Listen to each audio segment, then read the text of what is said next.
So my name is Mark van der Veen and I'm the director of the Graduate School of Business of the University of Amsterdam.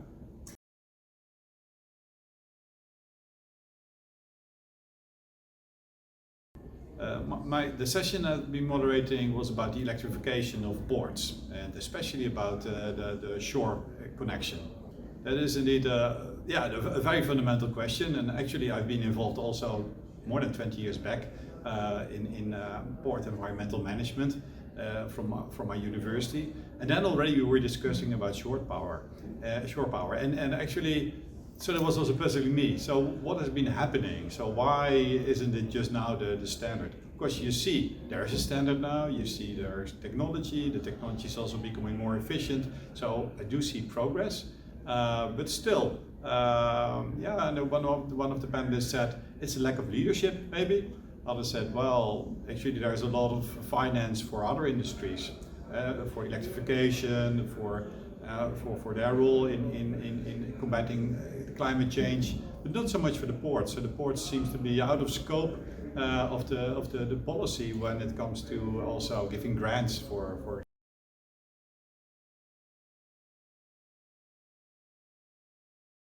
Yeah, I think it's probably the same like for airports. People are always complaining about the noise of airports, but actually airports do not make noise. It's of course, it's the airplanes, but people see of course the port. The port is always there. That's close to the city. So we know the ports. We do not all know the companies, the shippers. We do not know them. They are anonymous. So I guess that's one of the issues.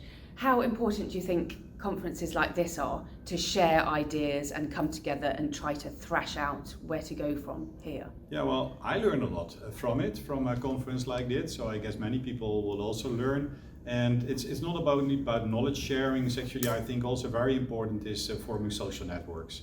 So actually, because you see each other, and then now you know, okay, wow, that port had a great solution that maybe also work for my port.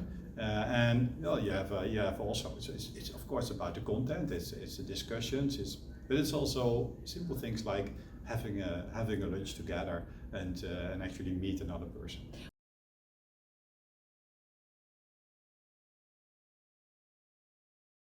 Sure. So actually I'm happy that there were a few universities also represented. That used to be more, maybe 20 years back, when we had a shared project also with ESPO and universities across Europe. Maybe it's indeed a call also to start a project like that again. I think it's very valuable, both for universities, but in the end also for the industry. I see some of the leaders also of the associations here actually are my former students.